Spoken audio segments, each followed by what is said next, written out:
Hello out there in listening land. We got a real treat for you today, as my guest is Rocco Vasta. If you like what you hear, go check him and Dan out over at Critical Mass. I can tell you genuinely, you will not find a funnier podcast out there. While you're cruising the internet, stop by GutsyMediaPodcast.com and vote for the questions for season 3 of the show. If we pick your question, you will get a one-of-a-kind gift box from yours truly. Also, make sure you share the show. Tell your friends. That's really the best thing you can do for the show, is to get the word out there.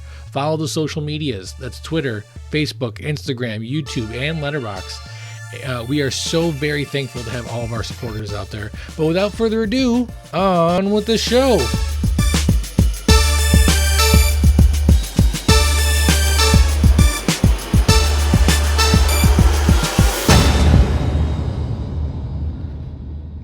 Thanks so much, Rocco. I really appreciate you being here on the show. Hey, I'm glad to be here.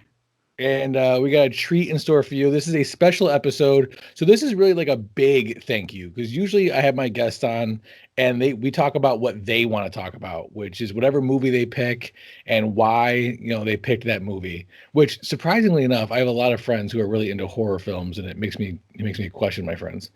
But you're on a special episode. So. You're on a special episode. This is our first ever host pick episode, where I got to pick the movie, and I'm excited about this because I got some gems, man. I got some gems in my bag, and I don't get to pull them out very often. And for you, I want to be able to pull it out. Yeah, I'm pretty sure the judge shouldn't know about this, but anyway, you pulling things out. No, I'm excited to be here, man. Especially with your movie choice, intrigued me. So I'm excited to be here for it. So I picked 1998's Snake Eyes, starring Nicolas Cage, Gary Sinise, and Carla Gugino. That's right. Have you seen this movie prior? So yes, it's actually a funny story. I know I told you off air. So my dad, who got me into movies, I like to think of myself as a low grade cinephile. But my dad got me into movies. That's his love of movies that got me here. And his MO was letting me see movies I was way too young to see.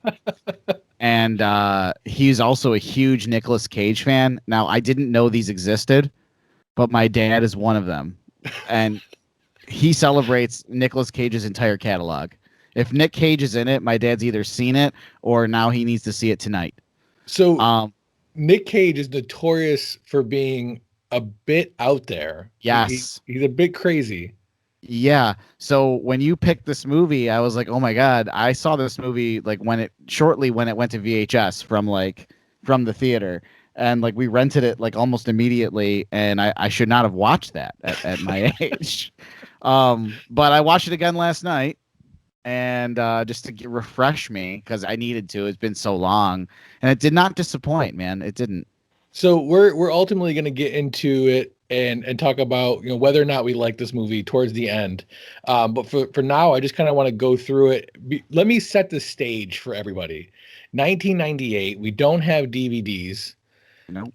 It is Nicolas Cage, who is starring in this movie, is fresh off of City of Angels and Face Off. So we are at height Nicolas Cage. Oh yeah. I mean, it is peak Cage career. Oh yeah. Very cagey. Very cagey in the world. Gary Sinise, fresh off Apollo 13 and Forrest Gump. So also at a very peak for him.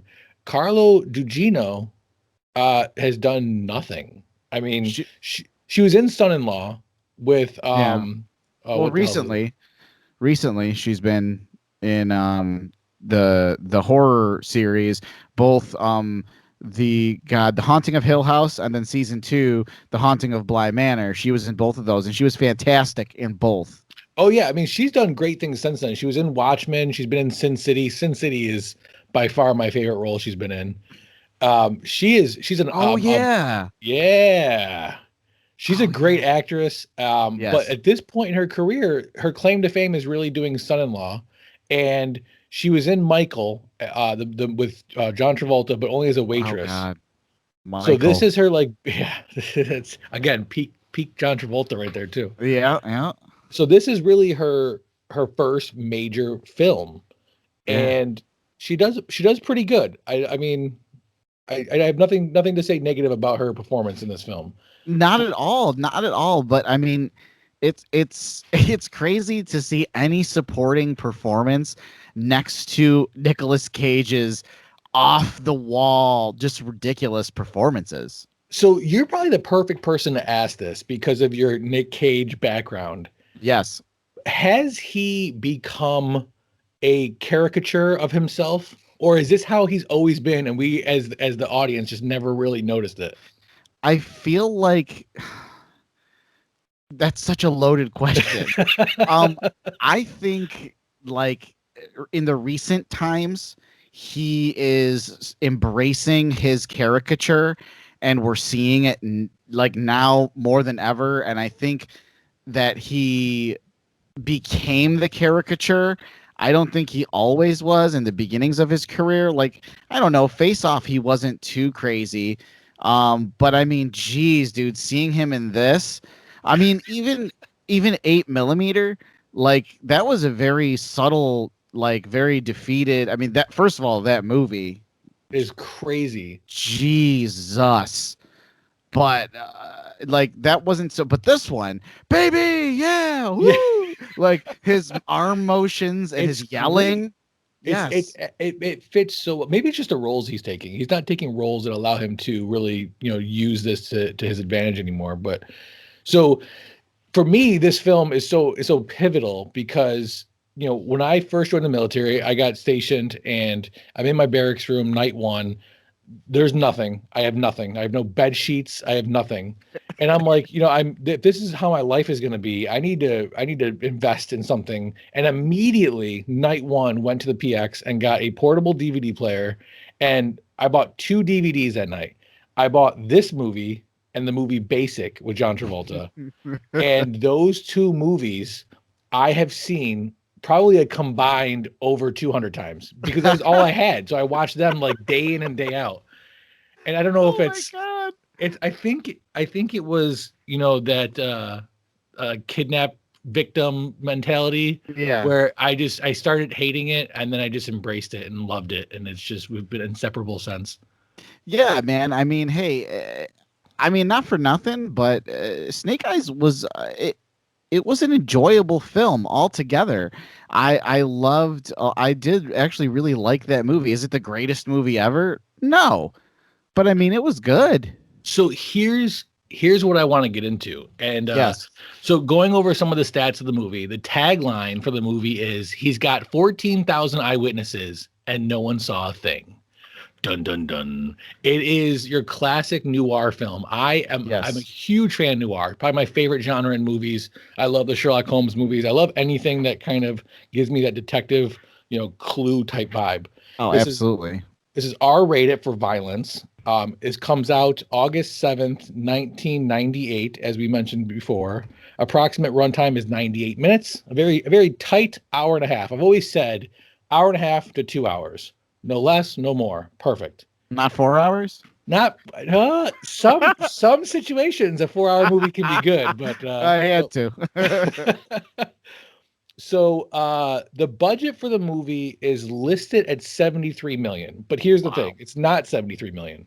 Well, actually, I take that back. That was the budget of the movie. The actual cost of the movie was 68 million. The budget or the movie came in $4 million under budget and wrapped Wow. 2 weeks early. De And Palma, man, De he had the Palma. gas. And that's exactly what I was leading to. Touchstone Pictures and Paramount hired Brian De Palma as the director for the film. For those of you who don't know who Brian De Palma is, he is, in my opinion, arguably the least appreciated amazing director in Hollywood. Let's just go over some of his movie, report cards here. Before you do that, I want you to.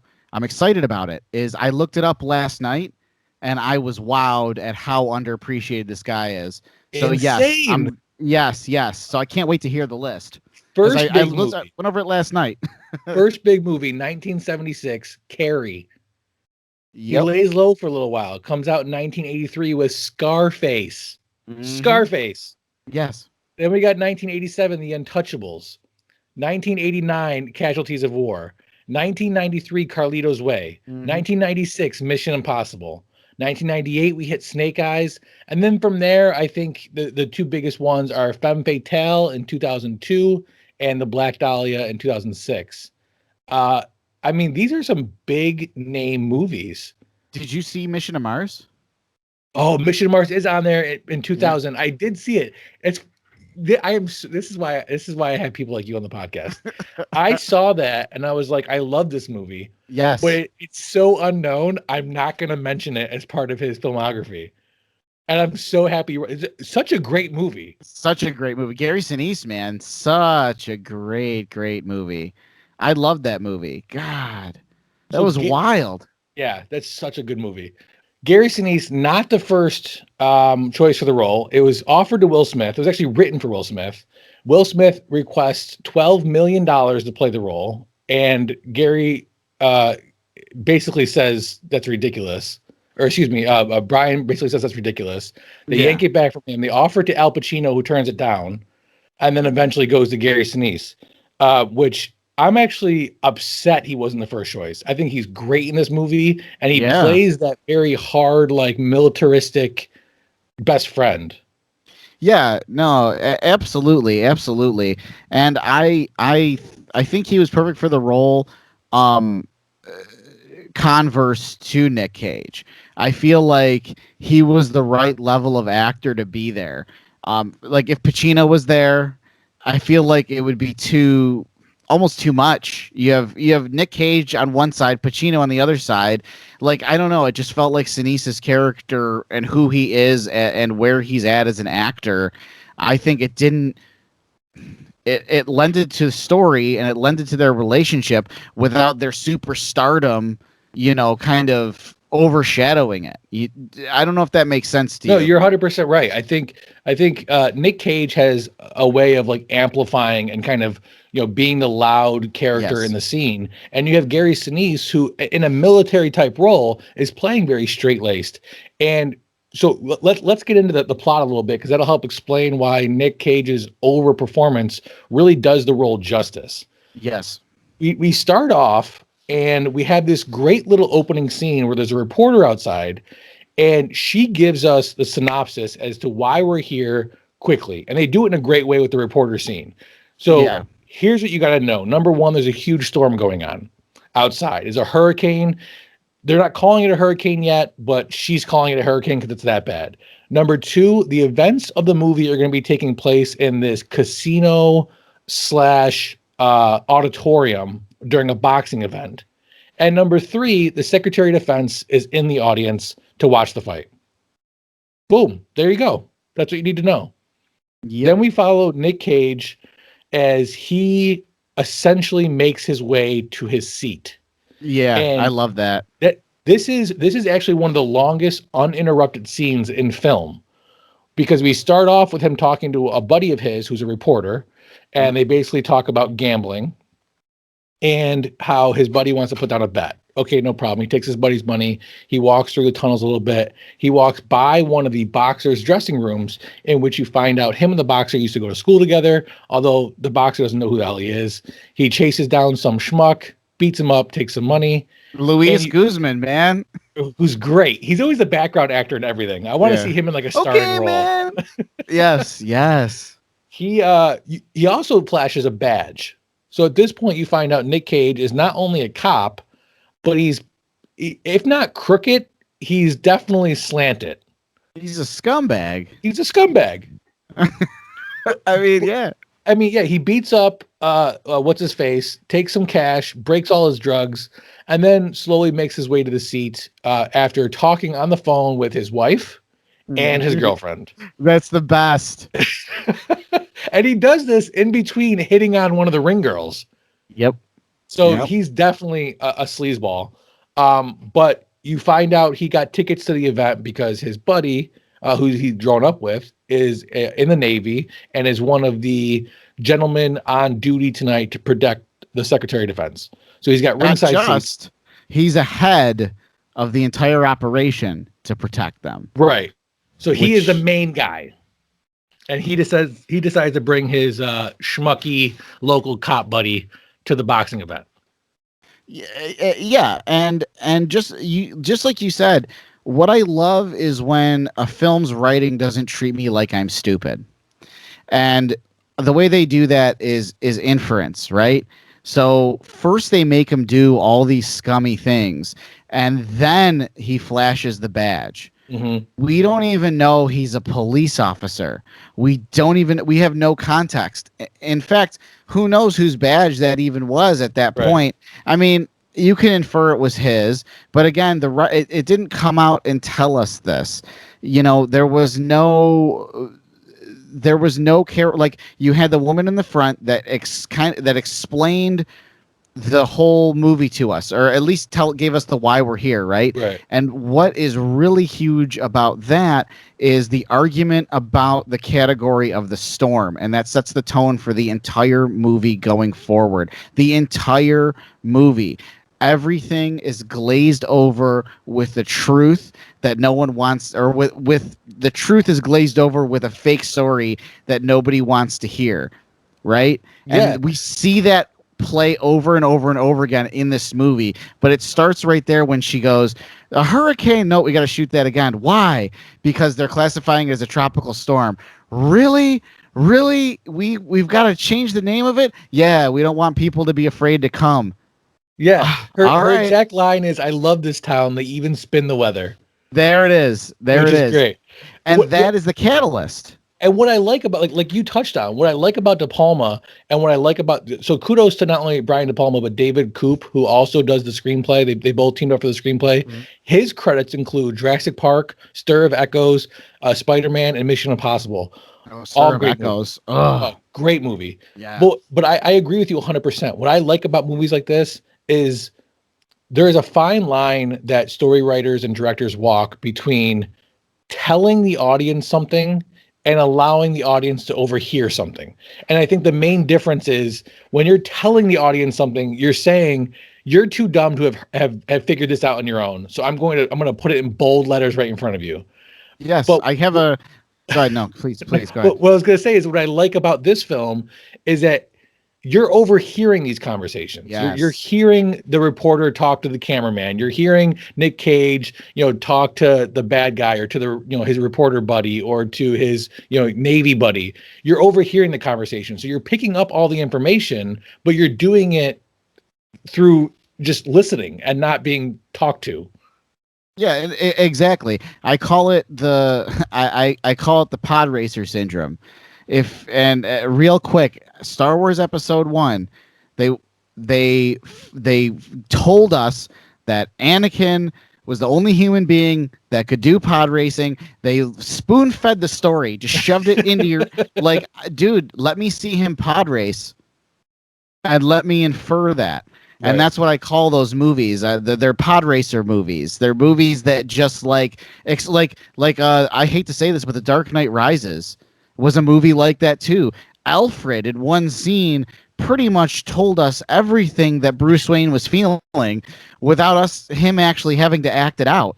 Like, again, there's movies that do this, and Snake Eyes, it didn't do this. That opening scene you're talking about lays that groundwork and doesn't treat me like I'm stupid. Exactly. And it's one of the things I love about it. That's one of the things I think is very it's very descriptive of noir films. I think a lot of noir films, because they're very detective-y, and they know that the particular audience that they're gearing towards are people that want to figure it out on their own. They don't do as much talking at you. Yes. And now we're going to get into what I like to call the meat of the movie. This is that center hour of the movie, which I think really is what excels this movie. You are going to witness a 5 to 8 minute segment that is going to take place. This is all the action that you're going to see in the movie, is this 5 to 8 minute segment. And then the remainder of this hour, you are going to see that same segment from different people's perspectives. And Love that's that. how you're going to be kind of piecing the story together. So De Palma said about this in an interview, and I'm quoting, "It's very important when you're telling a story from multiple points of view that you make the story interesting from different perspectives. And if it's just here we go through the same scene we saw before, you want it to look different. You want it to sound different. There's a lot of sound work I did here. I tried to make things that you couldn't hear from one point of view, but you could hear from another."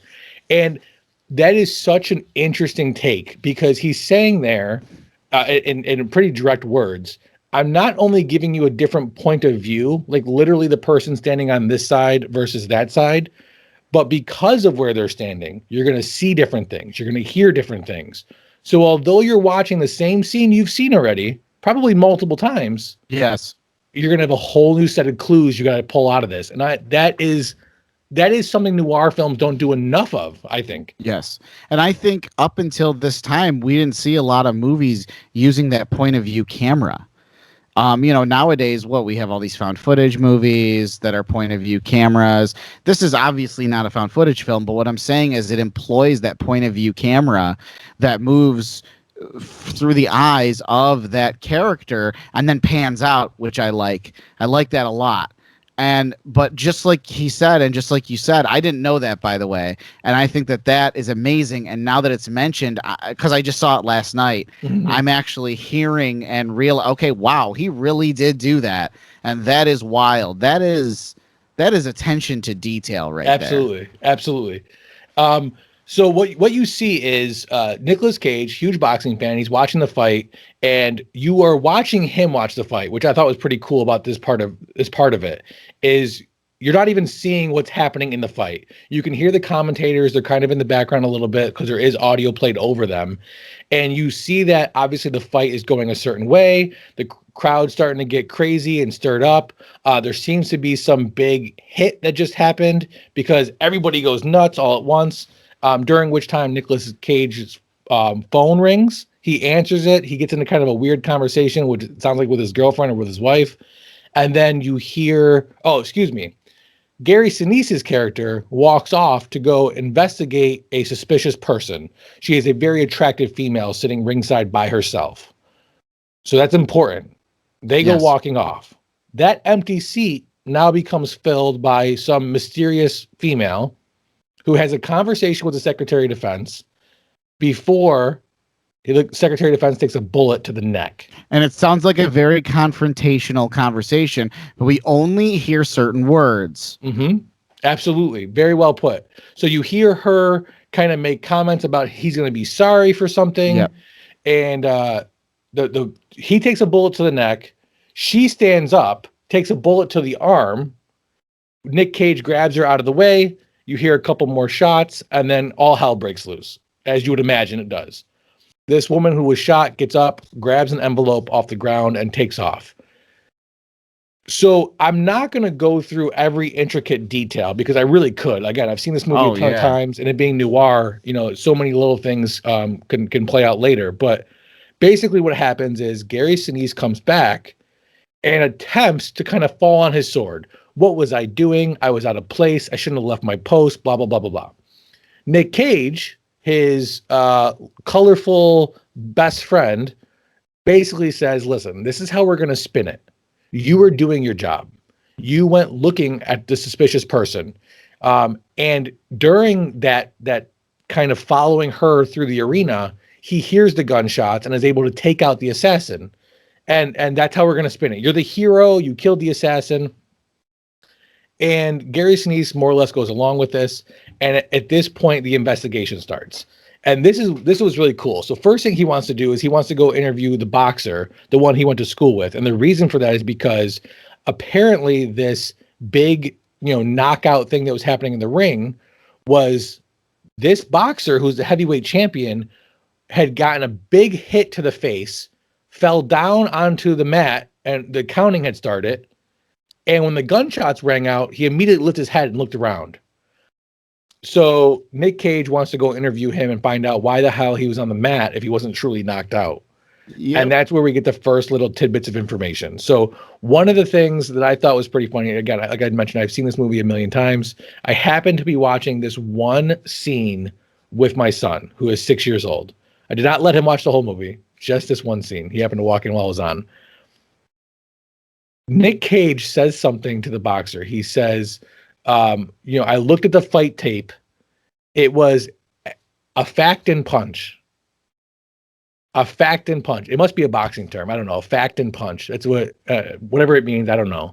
And as I'm watching this with my 6-year-old son, he goes, "Oh, did he say phantom punch?" And after watching this movie 375 times, my 6-year-old son heard the correct word. And this whole time I thought fact and punch was a boxing term. And I'm like, apparently I'm going deaf. But I'm sitting here going, what is he talking about? Fact and punch. And even your son just saved it now. Absolutely. I was befuddled with that. But that's great. So at this point, when he's interviewing the heavyweight champion, tell me about this interview. Tell me what you thought watching it and how you think it played out. I mean, I think it was a lesson in Nick Cage's craziness, by the way, because he was so outlandish during this interview. Just the yelling and the like everything. And then what I love too is that, so in the middle of doing this is an important investigation. He on the phone promised his son he'd get an autograph. And he's like trying to also get the autograph while also like talking to him and interviewing him, and then using that as leverage to also make money on the side. Yes. During the interview. So he's doing the right thing and the wrong thing and the cute thing for his son at literally the same time. This is great. So what happens is Nick Cage's character places a bet on the fight for the heavyweight champion. He puts $5,000 down. When he talks to the champion in the locker room, he mentions how he put $10,000 down. Yep. And says that he won't go to the athletic commission about him throwing the fight if he pays him back the $10,000. Yep. So this is great because this happens several times throughout the movie, but this small kind of layered character development where you're getting that, yes, he's a cop. Yes, he's doing an investigation. He's really trying to get the answers he's seeking. But on the same token, if he can make $1 for himself, he's going to, Dude, that $100 bill that made its way through the whole absolutely. Film. It's such a great. The reason why I like this, and I don't want to get too ahead of ourselves, but when you get to the point in the movie where he's faced with the choice, you really don't know what he's going to do, because this character has been walking the line of good and bad throughout the whole film. That you're like, does he have a line he won't cross? Will he be the good guy or the bad guy? Yeah, and honestly, like when we get to that part, I definitely that part is important on so many levels. But I'm not sure we're there yet in the movie. Not yet. So he talks to the boxer, and the boxer basically says, "Somebody came to me. I owe some money to some really bad people. Somebody came to me and basically told me they'd pay me a ton of money. They'd settle all my debts if I threw the fight. And on top of throwing the fight, if I lost the title to an underdog, I'd get a rematch and I'd get my title back. So it wasn't a big deal." Hey, come take a seat at the campfire. You're not the only one who joins. I've got friends that come over sometimes, too. We talk about a ton of interesting things from geek culture. Then we cover some conspiracies or philosophical thoughts or monsters, We talked about Bigfoot in one episode. It's a lot of fun, so come join me at the Campfire Chats, a DFAT entertainment podcast hosted on Spotify and other fine places you find podcasts. But he never knew that there was going to be any sort of assassination attempt or anything like that. And now that it's happened, he's like, losing his mind, and he's nervous and he's scared. And he tells Nick Cage that there was a couple people involved. There was the redhead female, who is the same female that was sitting courtside. There was also a drunk guy in the audience who was going to yell a certain phrase when he wanted the heavyweight boxer to take the dive. And he wanted it done in a certain way so that everybody would be out of their seats cheering and going crazy. So this is where Nick Cage then goes back to his buddy, the Navy guy, Gary Sinise, and he says, this is a conspiracy. You got the boxer, You got the guy on the radio, you got the female, you got the shooter, and whoever else was on the other side of that radio. It's 5 people. 5 people make a conspiracy. Yeah. And right before that, though, just to kind of end that interview with the boxer, another thing that didn't make us feel stupid in the writing, where it explains how conflicted this boxer was, is one of his first questions was, "Is that man gonna die?" Mm-hmm. And to me, that very much showed you he was trying to be a good person. Like he was genuinely trying to, like, man, I really didn't think any of this was going to happen. Like, that Right. made I'm in me over my head. Yes, but not only that, but that also made me believe him, that he didn't know that was going to happen. I really believe the character. I was like, okay, so he's asking if that guy's going to die, and he's very concerned about it. I really believe him when he said that he didn't know that was going to happen. So go ahead. No, I was just going to say, so that to me, that was super important. Then going into the scene you're talking about where he says it's a conspiracy. Yeah. And so as the boxer's telling his story, they're doing it through flashbacks. So you're watching, Nick Cage when he was coming to the boxer's dressing room in the beginning. You're watching that same scene play out, but now from the boxer's point of view. So he's inside the dressing room. He's seeing the commotion. And then you watch the fight, but you're watching it from his point of view. So you're seeing, the other boxer talk trash and some missed swings and so on and so forth. And then you hear the guy yell, he takes the fall, so on. So now Nick Cage knows something's up. He talks to his buddy about the fact that there was a female that was sitting next to him, that she threatened the Secretary of Defense, took a manila envelope about yay big, and went and disappeared into the stadium. While this is happening, while these scenes are playing out, you're watching her both go into the bathroom, get cleaned up from the gunshot. She steals a shirt so she can replace her bloody shirt. She was wearing a wig, so her dark hair is exposed. She also lost her glasses, so she really can't see jack shit as she's walking around the casino. And they have locked everybody into the casino while they can get everybody's information. And that's kind of where the tagline comes in, because it's from a line that Nick Cage says to the local cops when they show up, is that the local cop makes a comment about, like, you can't keep everybody locked in these tunnels. Meaning the exit tunnels. And he says, I sure can. Those are 14,000 eyewitnesses. And I can keep them for as long as it takes to get 14,000 names, 14,000 addresses, and 14,000 pictures now that I'm thinking about it. Yeah, yeah. And he is the local police. So that was the FBI. I thought they were waiting for the FBI to show up. They were going to I'm sorry, no, you're right. It wasn't the FBI. Oh, it was the state commission, the gambling commission. Yep. Yeah, exactly. You're right. Yeah. So I'm trying to think. So after he talks to Gary Sinise, the next scene is he is going to go to the casino security and look at some surveillance cameras to see if he can spot these 2 females, the redhead and the drunk guy, because that's what he's going to comb the casino for. In the meantime, Gary Sinise meets up with the redhead and the drunk guy. And this is where you find out he is involved. You're not sure to what extent, but he basically tells these 2 that a local cop has made them, and therefore he's got to do something he doesn't want to do, and he basically executes the both of them. So he's tying up loose ends at this point. And at that point, that's when you realize where he's at as a character. Once he's murdering his own conspirators, there is no flexibility with him. The mission is the only thing that's on his mind, and many people are whoever's there is expendable at this point to achieve the mission. And this is important, I think, because this really is a building block.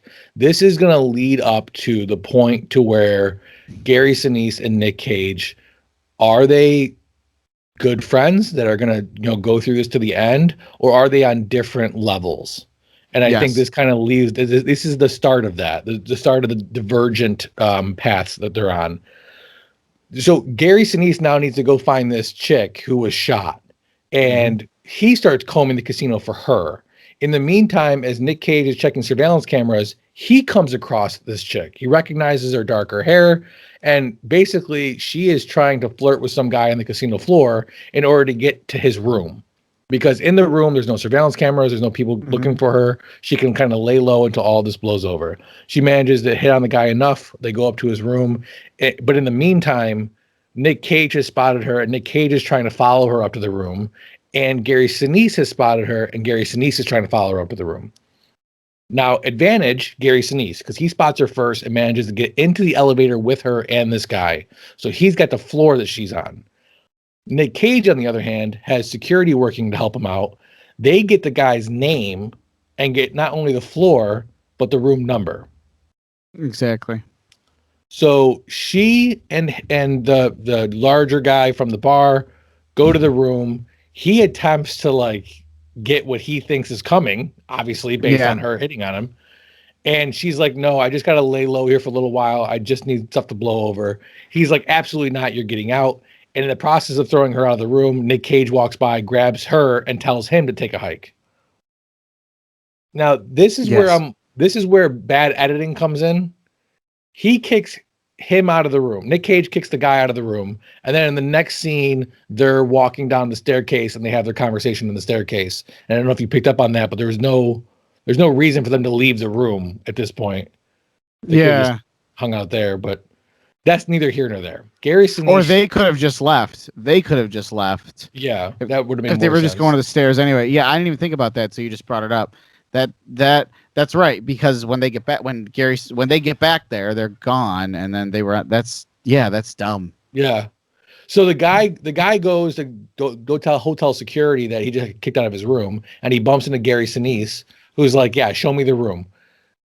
While this is happening, Nick Cage and the girl Carla Gugino. Am I butchering that? Gugino. Gugino. You're right. Okay, we'll go with that. Yeah, you're right. So they cozy up in the stairwell, and she tells him her side of the story, which is basically that she works at the Secretary of Defense. She works at this government contract building, and they're doing weapons testing. And she has proof that somebody is doctoring the tests in order to get this weapon approved and purchased by the U.S. military. She reached out to the Secretary of Defense to tell him about it, and he basically says, "Meet me up here with your proof, and we'll talk." So she shows up. She waits for there to be an opening, which is Gary Sinise's character leaving his seat. She swoops in, shows him the doctored images, and says, we've got to put a stop to this. We've got to do something about this. And then that's when the gunshots rang out and she takes off. She says that before she sat down in the seat, she saw the hallway by where the shooter was and who was in the hallway talking to the shooter and to the redhead, and explains that it was Gary Sinise's character. So this is the first time where Nick Cage is now presented with the fact of, here's an eyewitness that has no idea your connection to Gary Sinise and is explaining that he is in on this. Yes. Give me your reaction to Nick Cage's response to this information. So not only was his response in disbelief, but I think what was crazy was his response of, I didn't need to know this. I wish I didn't know this. I didn't want to know this, and was blaming her, was accusatory. What were you doing poking your nose in there? You shouldn't have been doing that. God, I didn't want to know. I don't want to know this. And to me, all I kept thinking about was the opening scene. She's talking about how it is a hurricane and nobody wants to know that. They want to know it as a tropical storm, so they're not afraid.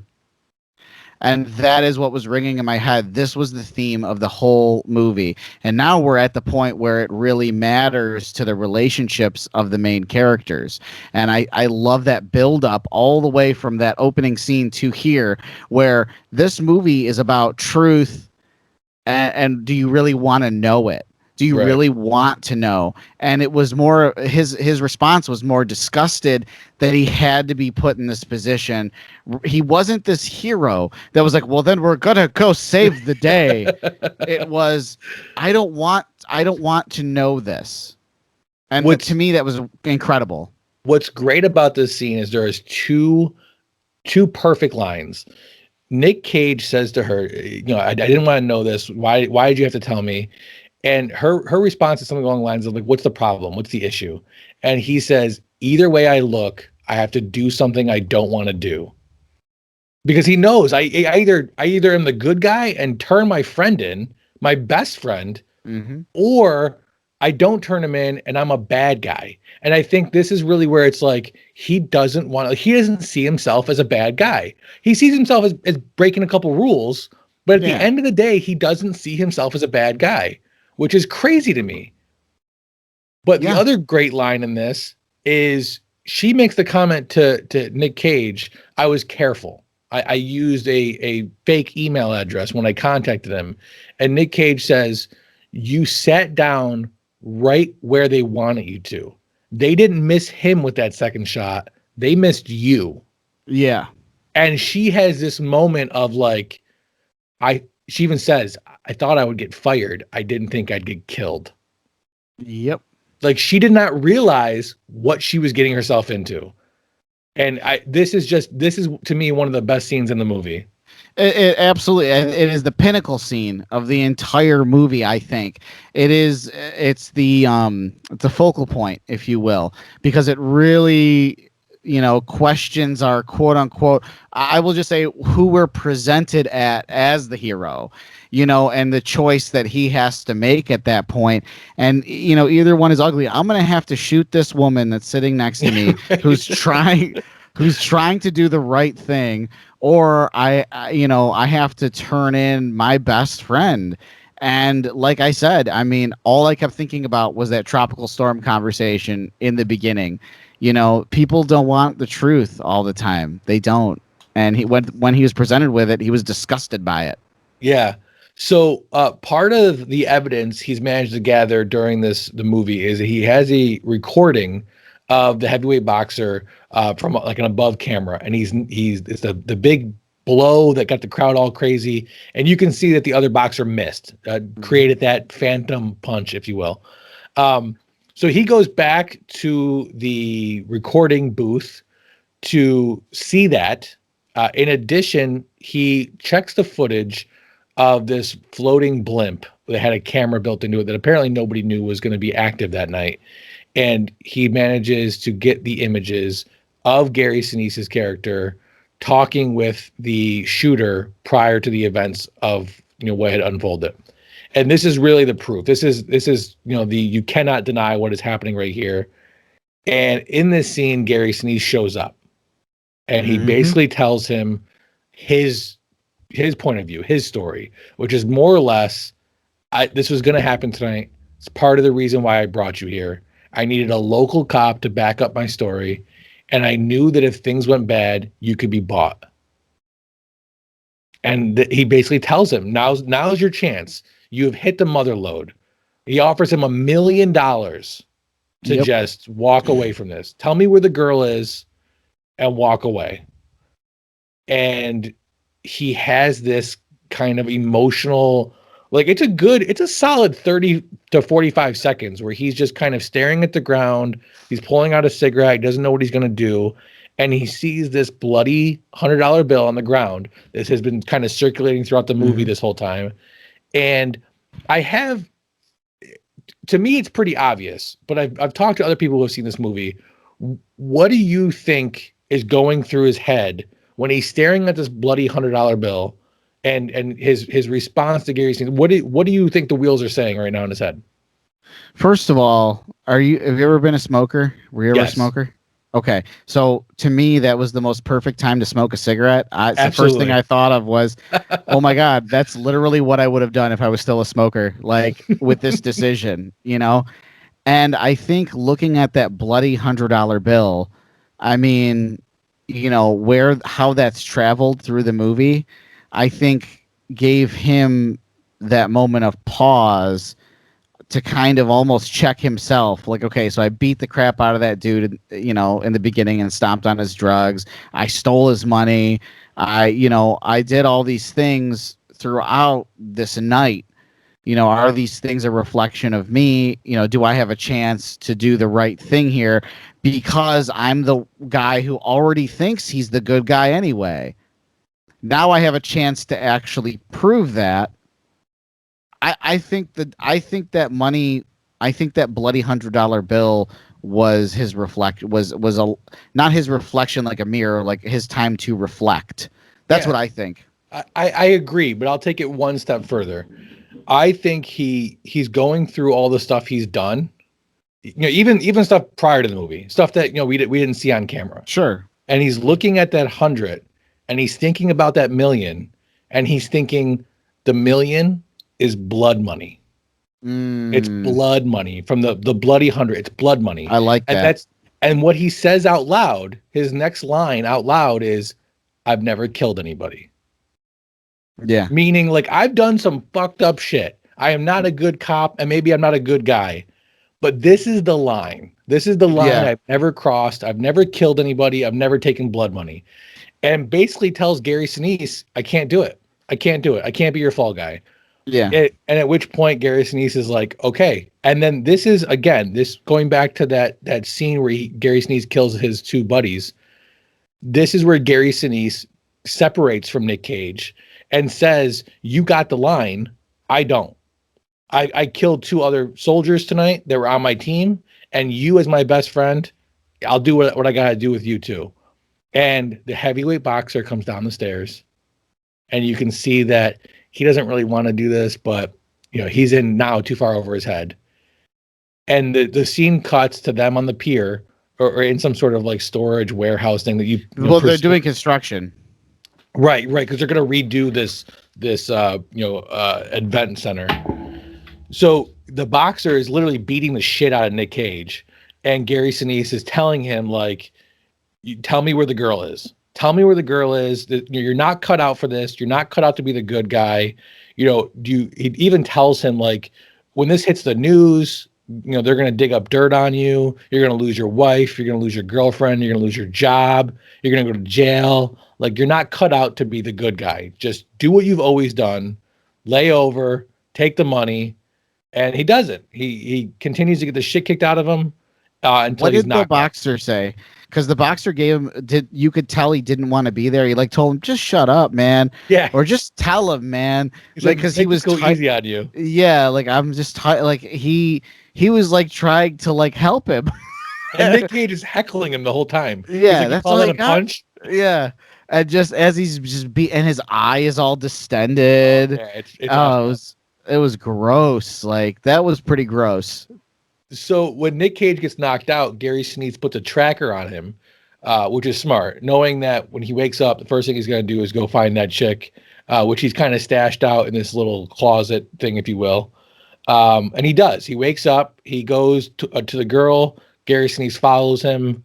And at this point, the storm has knocked off this giant globe that was on top of this event center. The reporter's back outside trying to get some good camera angles, with the storm and the globe.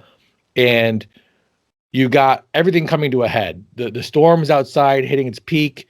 Nick Cage and Gary Sinise are having this kind of standoff outside the room with the chick inside of it. This ambulance comes pulling up, and the globe starts rolling down the street, causes the ambulance to turn and swerve. They swerve into this closet part of the building, and the news crew's there.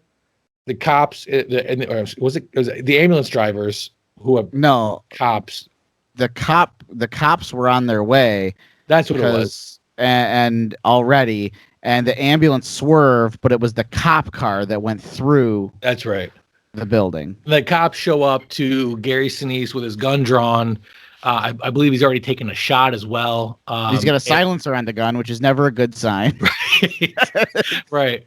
And the cops basically yell at him, put it down, put the gun down. And he turns to Nick and he says, I'm here. I'm doing this investigation. She's a witness. Nick, tell him. And that's when Nick Cage utters the great line, you got snake eyes. Because you gotta work the title of the movie into a line, right? You have to. Do you watch Barry? Do you watch the TV show Barry on HBO? I don't, but I should. I absolutely love. Yeah, I should be watching that. There's a great scene where he's talking to his agent, and he's telling him how he got a part in an upcoming TV show or upcoming movie, and he's going through his lines, and he goes, "Wait, you say the name of the movie? They can't cut that. You're going to be in the movie." It's great. But that's it. Gary Sinise ends up shooting himself to get out of it, and that's really the end of the movie. Now they do have this last kind of 3 or 4 minutes, yeah, where you see that first Nick Cage gets this awesome award for doing all this great stuff. Then they start doing some investigation. It's almost like a time lapse over what could probably be 3 to 6 months. They do an investigation on him. He gets arrested or indicted. His girlfriend and wife both leave, and he's just having a really shitty situation now. And then he has this last final scene where he meets up with what's her face's character, Carla Gugino's character. There you go. I'm horrible at names. And they have a couple nice things to say to each other on the pier before the movie cuts the credits, and that's it. It rolls. So, I mean, before we answer the question of whether this is a good movie or not, let's go into our questions. Yes.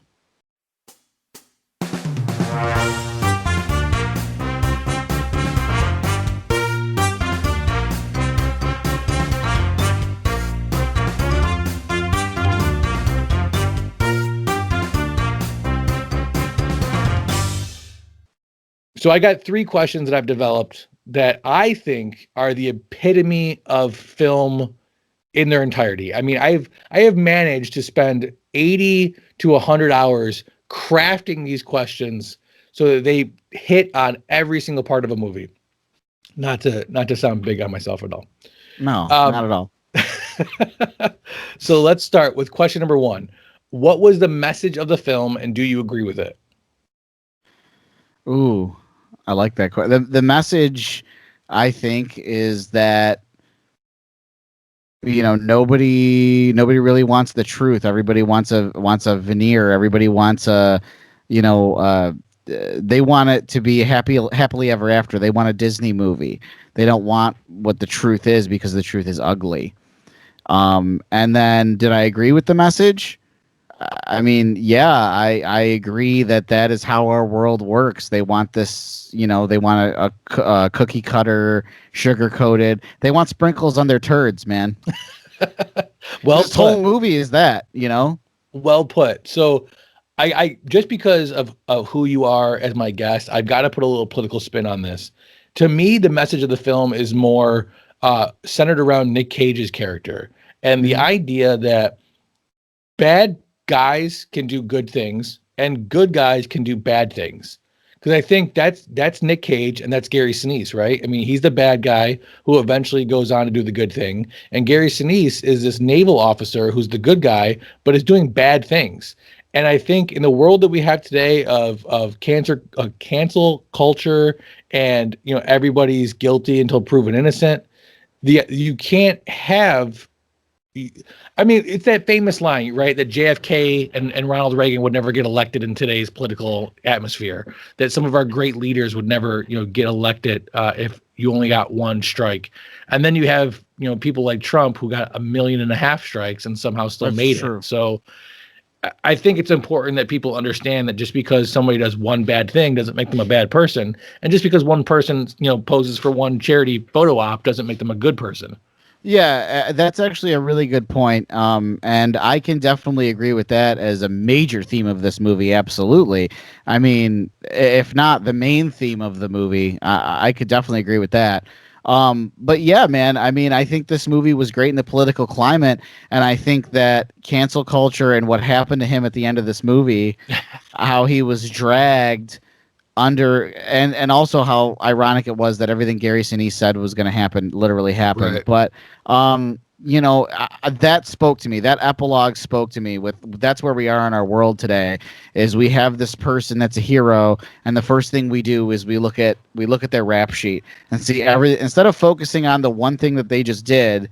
We're looking at all their skeletons, but at the same time, you got the bad person who does a bad thing. One bad thing, and we don't look at all the good that they've done. So yeah, I mean, yeah, man, that makes a lot of sense. I agree with you there. Okay, question number 2. How did the movie leave you feeling, and do you think it was intentional? The movie left me feeling, I don't even know how to put it. Like, I know this sounds cliche, satisfied. I don't even know, like, I didn't jump up and say that's the greatest movie I ever saw, and I didn't go, this movie sucked, because it didn't. This was a good, this was a standard 90s film. Do you know what I mean? Like, Absolutely. it's just a standard 90s. It's there with Face Off, which we brought up before. It's there with what, like The Mummy with Brendan Fraser, right? Absolutely. It's there. They're these 90s movies that came out late 90s. You knew what you were gonna get, and it was just, you knew it was going to be enjoyable. I was satisfied. It was like I ate a meal of food and I was the perfect amount of full. It's And I think go that's ahead. what they, no, I just want to say I think that's what they wanted. Absolutely. Or- I don't think we get this in Hollywood anymore. I mean, I think definitely in the 90s and even in the early 2000s, we got really good movies. That was the bulk of what we got in theaters, were really good movies. Maybe if you cross your fingers and wrote enough letters, it might get a sequel eventually.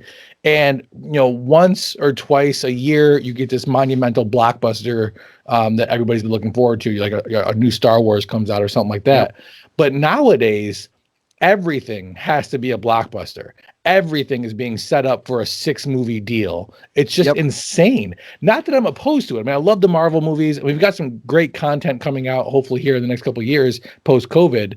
But part of me does kind of miss the $50 million, no sequel plan type movies. Yes, dude. I'm so glad you're saying this, because I feel the same way. That was such a golden age of movies, where you could go to the movie theater and the marquee, everything on the marquee was good. Mm-hmm. It was good, but you had like one super like you said, one super blockbuster film. I already saw that. All right. Well, this is Along Came a Spider with Morgan Freeman and Angelina. Was it Angelina Jolie? No, it was oh God, what's her name? Look it up. I'm gonna find it. Because she's a great actress too. Monica Potter, it's saying, but it's not her. Are you thinking of Kiss the Girl?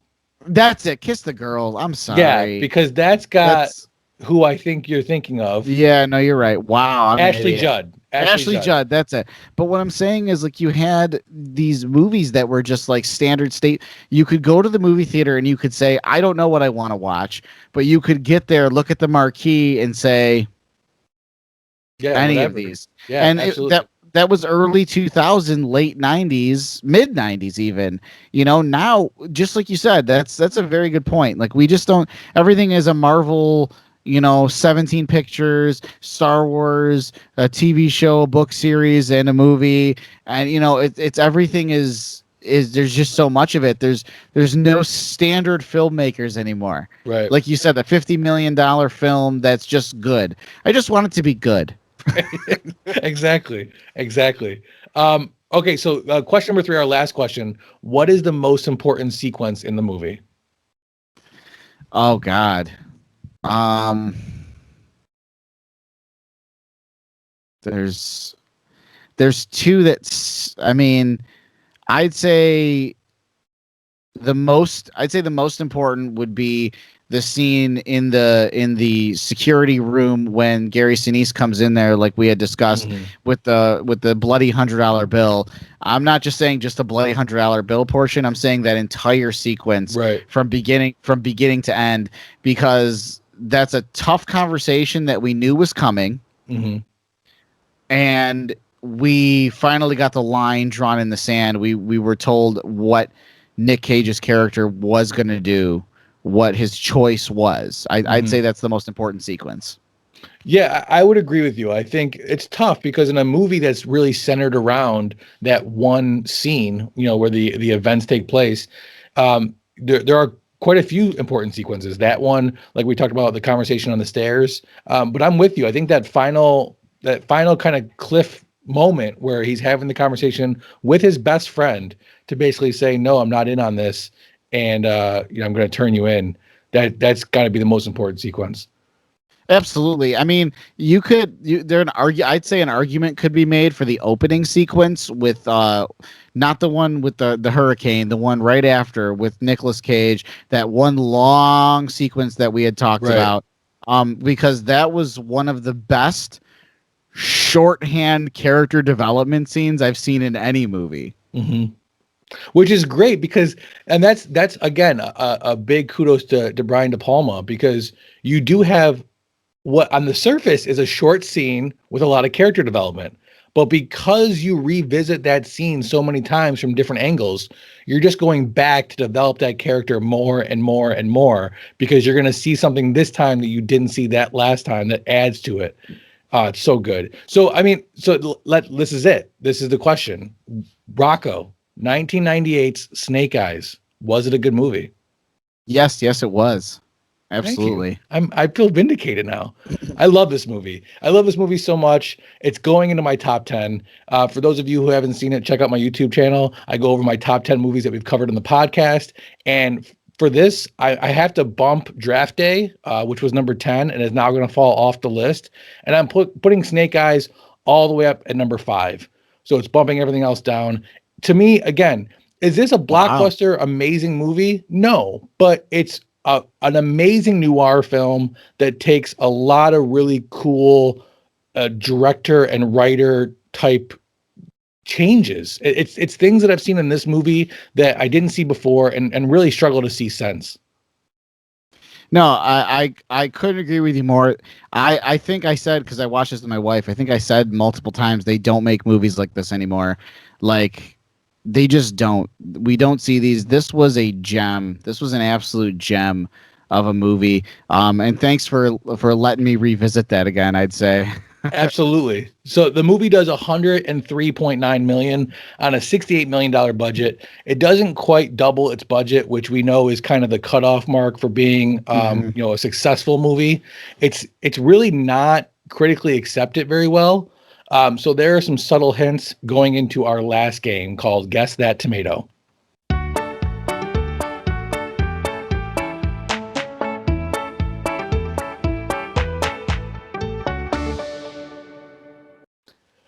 So I don't know if you're familiar with Rotten Tomatoes. Rotten Tomatoes does a 0 to 100 score on pretty much every movie that they ever had.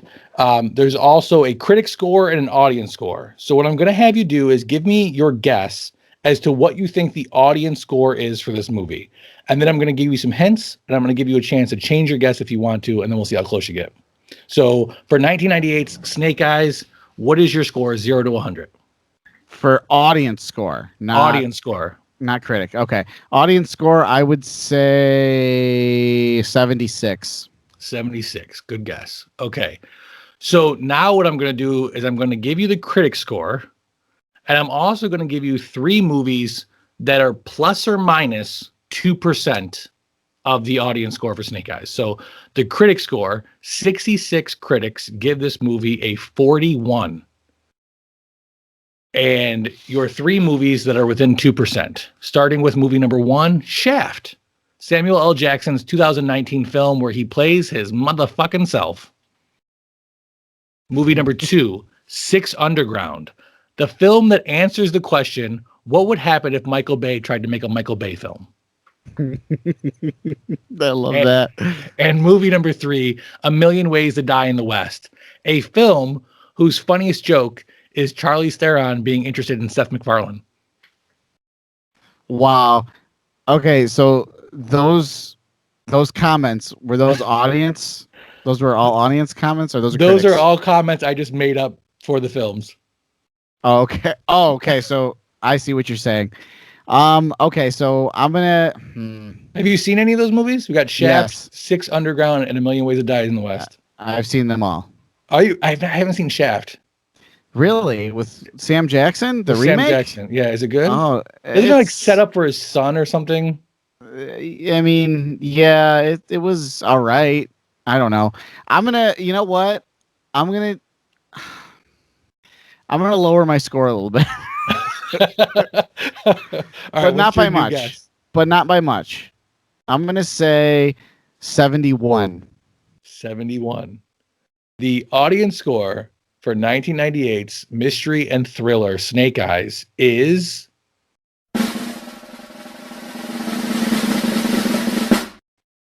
35. Wow. 50,000 ratings. 35. the audience scores I find is always typically higher. Now, I knew the critic score. I remembered that because I saw that last night, but I didn't look at the audience score, Yeah, obviously. it's But crazy. 35 is way too low. Again, this isn't a that's blockbuster, but this is a good movie. usually the audiences are nicer than the critics. So here's we got one positive reviewer said it's immediately impossible to mistake Snake Eyes for anything than a vintage De Palma thriller. The film echoes the technical wizardry and complex plotting of a De Palma. Great review. Yeah. One negative review, Brian De Palma's exercise in flashy paranoia and shallow cynicism comes out of the gate with gangbusters, but falls apart in a flurry of preposterous plotting. Okay, so that's a cop lover right there that wrote that. That's a dude. That dude that wrote that has a Back the Blue sticker on the back of his truck. Let me see the name of that critic. It is somebody by the name of Nicolas Cage. It looks like he wrote that about himself. He's crazy. So some of the research I had to do for this film, I watched. I don't know if you're familiar. GQ has a series of interviews they have on YouTube where they talk to actors about some of their famous roles. Sure. Nick Cage was on there. Popular fact about Nick Cage. Do you know he's a Coppola? I did not know that. Yeah, so Nick Cage is not actually his real name; it's a stage name. His real name is, I don't know, something Coppola. He's like a second cousin to Francis Ford Coppola. Wow. Yeah, it's crazy. But he is on camera doing this interview, and he's got a white leather jacket on.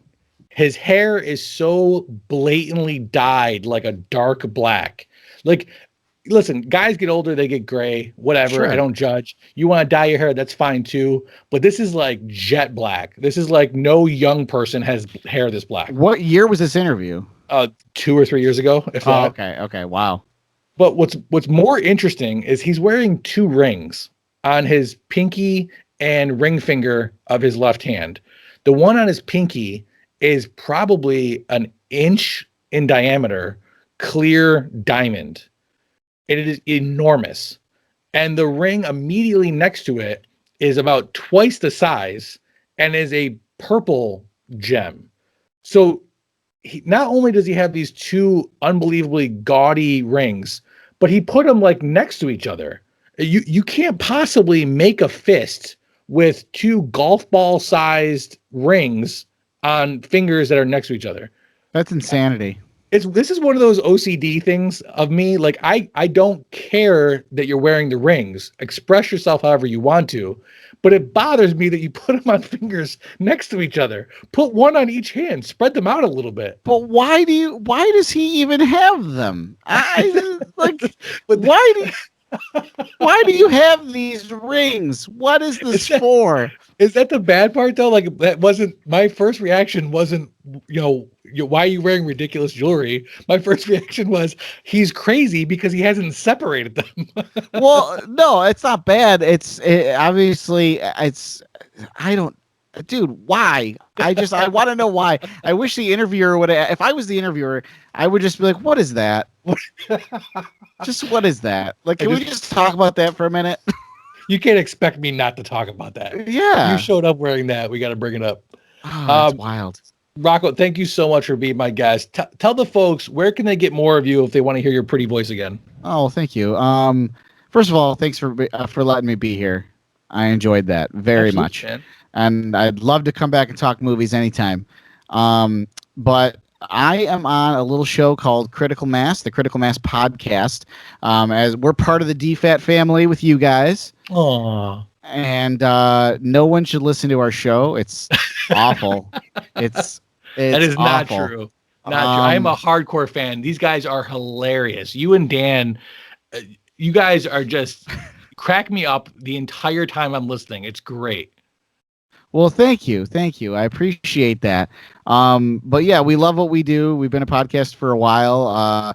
If you like social and political commentary where we just pretty much skewer everyone involved, you should give us a listen, definitely. Absolutely. So before I let you go, we got one last thing. It's a firm believer of the owners don't forget a towel that everybody geeks out on something. While it may not be movies and comic books, maybe it's gambling and, plotting conspiracy assassinations. So I got to ask you, Rocco, what is it you're currently geeking out on? Currently, oh my God, what am I geeking out on currently? I'd say comics, comic books. I'm really into what am I reading right? Well, anything Batman related. I am consuming comic book wise. Picking up either old trades to like get more stories, or just following the current Batman and Bat family. So I've been collecting all the new comics. Anything that has to do with Gotham City is in my bag, and I'm constantly reading it. So yeah, that's where I'm geeking out on right now, man. Is just comics. What's your take on the next Batman? I just got the fifth issue of that, or the fourth issue or something. Yeah. Are you reading it? Yeah, so was that as the next Batman? So the fourth one would be part of Future State, right? Right. Yep. Exactly. That's the one. Okay. So I love it. We just actually did a podcast that'll be airing soon about that, but I love it. I really do love it. I love the direction, and this was my biggest thing. Is a lot of people obviously had a problem that Batman is now black, and Can we just stop this? Can we just yeah. I'm just so tired of hearing people that have a problem with Spider-Man's, black now and that sucks, and Batwoman's a lesbian and that's stupid. It's like, do we really care about this anymore? Like, is this Well, really something that we voice our opinions on? I agree with you 100%, and people need to understand, like, Bruce Wayne isn't black. The character remains. This is a brand new character, and what's beautiful is he had a great story that I loved, and he wasn't shoehorned in. It wasn't like DC said, okay, we're going to have to make Batman black now to be PC. It's no, we have this interesting character who comes from an interesting family, who has an interesting story that I want to read and want to know more of, and he just happens to be black. Yeah. That's how I'm reading it, and he's coming back out in what's going to be called Batman: The Second Son, which is going to continue that story. And I've already got it pre-ordered. Nice, man.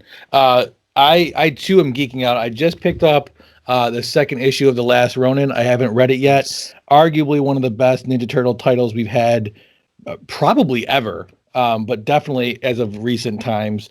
And then, as some podcast listeners may remember, I'm still geeking out on the Maestro Hulk, which is, again, probably one of the best Hulk titles we've had in a long time. Pretty badass future state type Hulk. He's even more crazy than he normally is. What I like about his character is that he definitely, at least in this series, is really the anti-hero. He's not a great guy, but you're for some reason rooting for him. Right on, yeah, man. That's let's see, that's Marvel. So Marvel wise, I'm reading Iron Man right now, Iron Man and Daredevil. That's what I'm up on as of currently. Daredevil being tied for my favorite superhero with Batman. So really, yes. What about Daredevil makes him one of your favorites? I mean, he's not. I like Daredevil. He's a great superhero, but when you talk to people about their favorites, you don't find him on the list very often. I became obsessed with him at a very young age when he was guest starring on the Spider-Man cartoon show, that 90s Spider-Man cartoon show. Yeah, and then absolutely. I started like eating up anything I could find that's Daredevil. I grew up in the old Frank Miller Daredevil comics, which are definitely very. I should not have been reading them when I was reading them, but my parents didn't really know. But again, I would read that.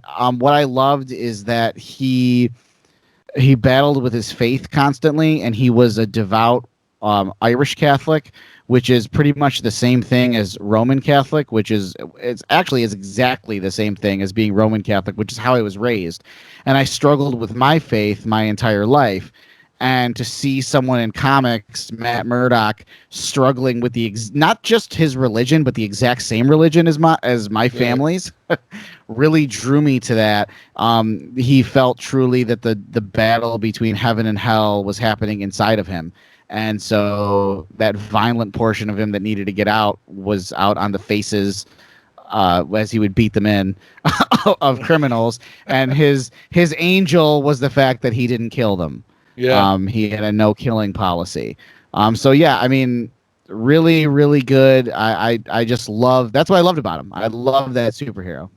So, okay, one last question before I let you go, because I could talk about this for hours, but what are your Please. thoughts on the Netflix Daredevil and the possible Disney bringing it back?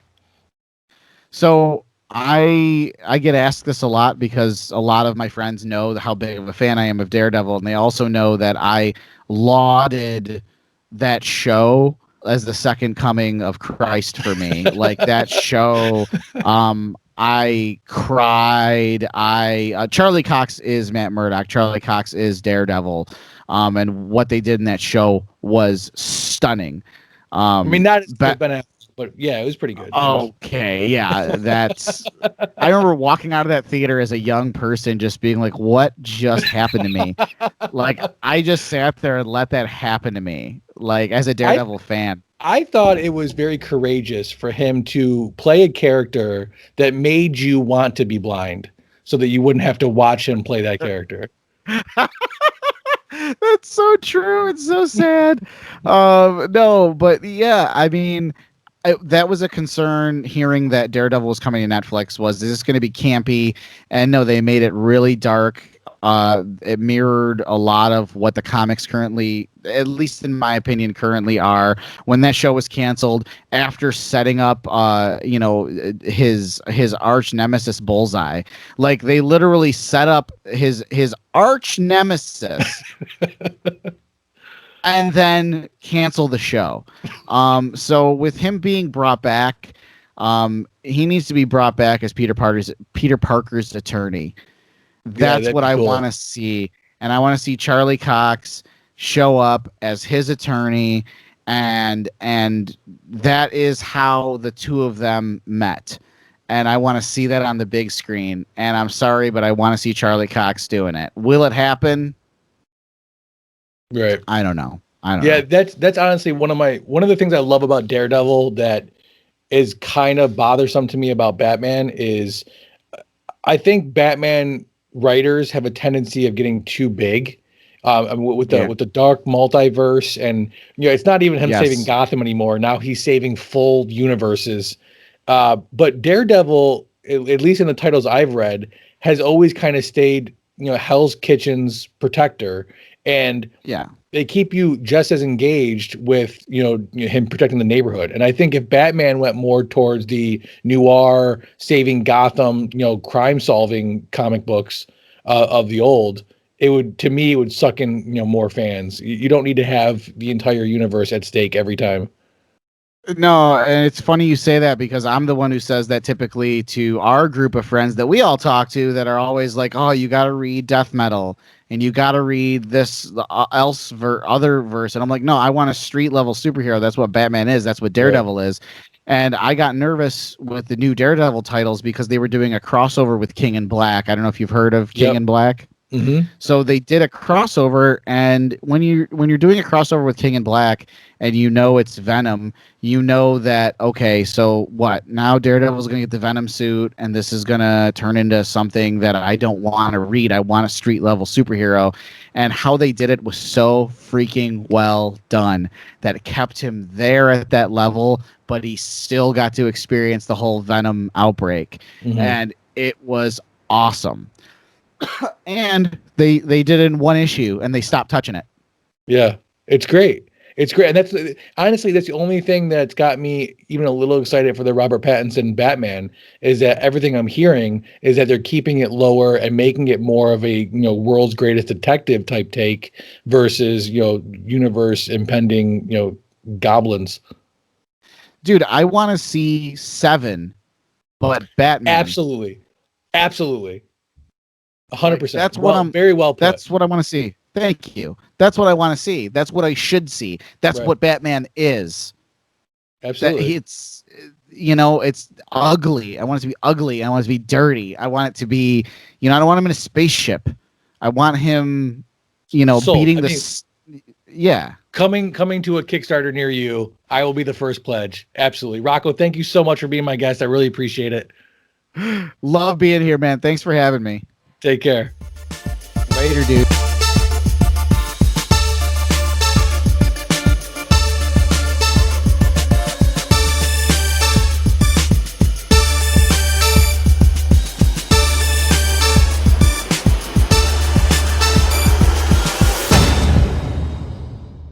You've got Gutsy Media Podcasts. Leave a message about any movies you covered, and maybe we'll add it to the show. Thanks. Every time I watch a Nick Cage movie, I feel as though I'm rolling the dice. And oftentimes, I'm going to get snake eyes. And when I watch this stupid movie with Nick Cage called Snake Eyes, I know that I've rolled a snake eyes in life. It is one of his worst movies, but also happens to be in the top 5 of his best movies, because he continually makes shit movies. And in this particular one, he dragged down the Saint Gary Sinise down to a terrible movie that doesn't belong anywhere on Blu-ray. It doesn't belong on 4K. This thing needs to die on DVD and not be upgraded anymore. Nick Cage, classic Nick Cage, did not prepare for this movie. He just goes scene by scene, acting like Nick Cage for no damn reason. There's plot holes. There are stupid things like the weather. They try to make it good, and they miss the mark. Snake Eyes is exactly the house wins if you watch it. Nick Cage's bankroll gets a little bit fatter. It's just a terrible movie all the way through. Don't waste your time. In fact, don't even listen to this podcast. Turn this podcast off right now. That's how terrible it is. Also, end your life. Goodbye.